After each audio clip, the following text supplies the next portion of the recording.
Well, howdy, tubers.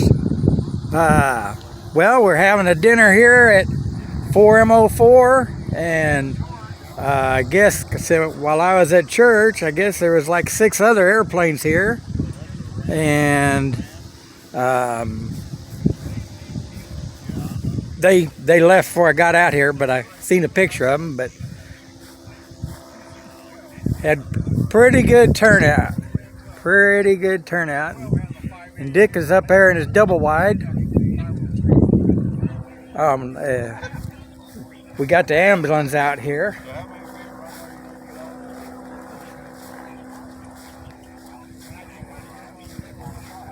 There's Marlin. There you go. What do you think of that? Here comes Spiker. Spike. What do you think?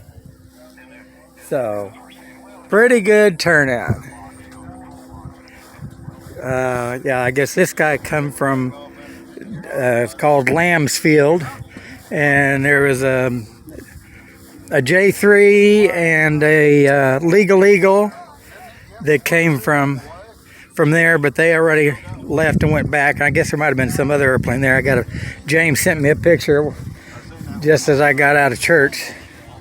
So, but lots of people.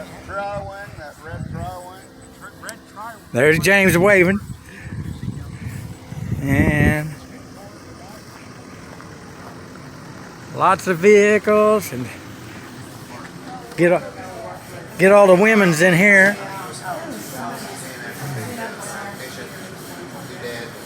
And Spike again. Give you a tour of the hangar again.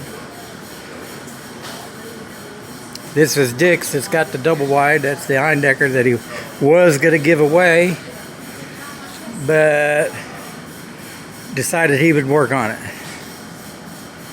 And here's a brand spanking new Champ that's maybe got a half hour on it. And if any of you guys have ever seen the movie Amelia, well, this was in it. Looks like I'm not getting good. There we go. A scene in the movie Amelia. So now you all run out and get that movie, or pull it out of your shelves and plug that tape in. Ha ha ha. Maybe DVD. And when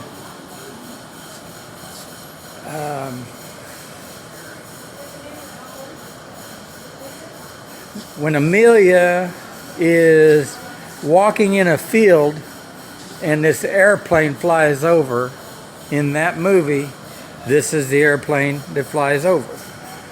And it was flown by Harvey.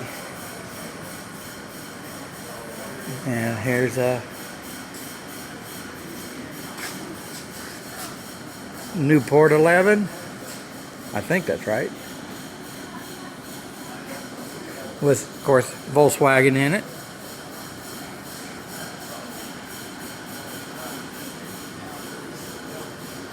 A little different setup than mine. See, it's got a, which I still haven't figured that out. If the carburetor's on top, then they have a accelerator pump.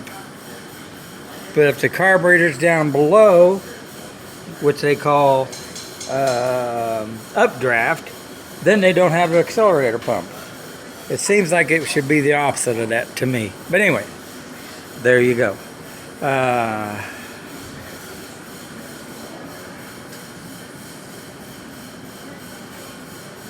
And see the chain drive on the starter.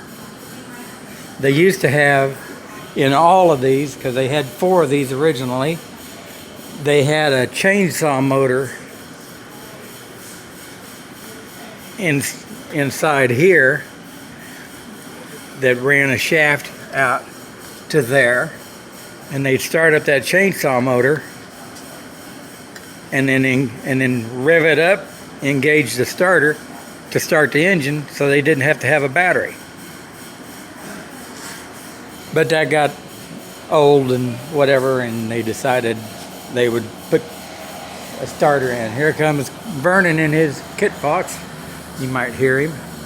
And this here's a Generac motor, which they don't make them anymore. Now I believe it's Subaru that makes them, and I don't even know if they're still doing them anymore. I got a friend David in Wichita that this is the engine that he has got that he wants to put in an Ultra Cruiser. Now, don't you think that'll look goofier than all get out? But he's going to go or run it direct drive, which is supposed to be, if you I guess clean up the porting or something like that. I don't remember. And there's a different cam or something that he puts in there, and I think he's supposed to get maybe 50 horse or something. So, you know, I guess it'll work, but it will look pretty strange in there with the cowling that's on the Ultra Cruiser or the H5, except for mine. And I think this is a hearse that's supposed to go in a Mariner, or is that the hearse that's supposed to go in a Mariner?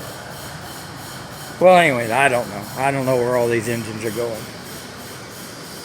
But, anyways, this is our airport dinner today. Spike's over here on the cold concrete. And I hope everybody's enjoying their Sunday. Everybody's staying well. And so, there you go. God bless.